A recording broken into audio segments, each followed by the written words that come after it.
Recently जो हमारा Indo पाक एग्रेशन था, उस एग्रेशन में हम अलग थलग पड़े और उस एग्रेशन के बाद हमें हमारी परिस्थितियां ऐसी बन गई कि कोई भी देश, हमें ऐसा लग रहा था कि हम इतने देश ट्रेवल करने के बाद भी बिल्कुल अकेले रह गए हैं। मोदी जी ने बहुत सारा ट्रेवल किया, पिछले 10 साल से वो देश विदेश की यात्रा कर रहे हैं, बहुत सारी डोनेशंस दे रहे हैं, चाहे देश में वो 80 करोड़ लोगों को राशन बांट रहे हैं। इसके बावजूद इस भुखमरी में वो लोगों की सहायता, दूसरे देशों की सहायता करके अपने आप को बड़ा जताने के लिए और विश्व गुरु बनने की जिस कोशिश में लगे हुए, वो सारा का सारा धराशायी हो गया एक ही झटके में। मसला ये नहीं है कि हम इतने अलग थलग क्यों पड़ गए हैं, मसला ये है कि हमारी फॉरेन पॉलिसी क्या रही है। हम हमारे साथ अमेरिका भी उतना ही स्ट्रांगली था एक वक्त था, और रशिया भी उतना ही स्ट्रांगली खड़ा था। चाइना हमारे बिना कुछ कर नहीं सकता आज की डेट में, हमारी इकोनॉमी की तरफ हम देखें। और आज हम अपने डेलीगेशंस देशों में भेज रहे हैं ये जताने के लिए, ये बताने के लिए कि हमारा स्टैंड क्या है। मतलब हमारे को इस चीज की जरूरत क्यों पड़ गई। कुल मिलाकर हिंदुत्व की जहां तक ये बात करते हैं, रेडिकलाइज करने की कोशिश कर रहे हैं सोसाइटी को, देश के अंदर अपना वोट बैंक को स्ट्रॉन्ग करने के लिए, या इनको जो लग रहा है कि हिंदुत्व का कार्ड हम जो प्ले कर रहे हैं, ये हिंदुत्व का कार्ड सिर्फ प्ले इसलिए नहीं कर रहे हैं कि ये इनको हिंदुत्व या मुस्लिम या माइनॉरिटीज के खिलाफ कुछ करना है।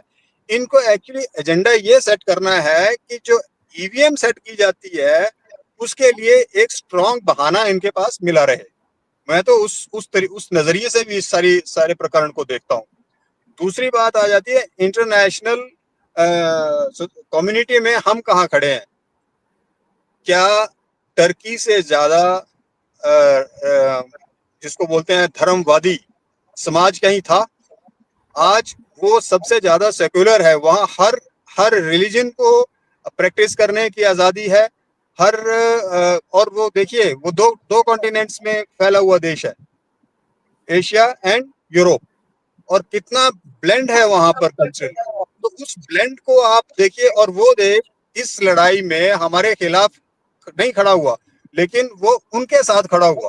मैं ये नहीं कहूंगा कि वो हमारे खिलाफ हो गया, लेकिन वो उनके साथ इसलिए खड़ा हो गया क्योंकि उनको लगा कि जो एजेंडा मोदी जी लेकर चले हैं दुनिया भर में, और अपने आप को वो तीसरा या चौथी सुपर पावर बनाने के उस फिराक में दिख रहे हैं। कुल मिलाकर इकोनॉमी की जो देश की हालत कर दी है, इस सारे ही एपिसोड में, उसके चलते देश अंदर से खोखला हो गया है, और बाहर सिर्फ डंका नहीं बज रहा है, वहां बहुत बुरी हालत हो रही है। आप अभी जी सेवन का कनाडा में चल रहा है, इवेंट होने वाला है, और कनाडा के प्रेसिडेंट ने मना कर दिया है इंडिया को, मोदी को वहां बुलाने के लिए। ऐसी ऐसी सूचनाएं अभी तक की हैं, आगे क्या होता है वो बात की बात है। आप किस किस एजेंडे को लेकर आगे बढ़ना चाहते हैं? तो ये हिंदू मुस्लिम देश में ही नहीं, अब आने वाले दिनों मुश्किल वहां यही इतनी नहीं है सर, मुश्किलें इससे ज्यादा बड़ी हैं। जो हिंदुस्तान के लोग, जो चाहे वो हिंदू हैं, मुस्लिम हैं, सिख हैं, चाहे ईसाई हैं, जो दूसरे देशों में जाकर अपना काम कारोबार कर रहे हैं, रोजगार के इसलिए गए हुए हैं, उनको भी अब they are looking at different with a different angle. तो वो चीजें कितनी घातक हैं देश के लिए और उन लोगों के लिए, अपने लोगों के लिए मुसीबतें खड़ी कर रखी हैं।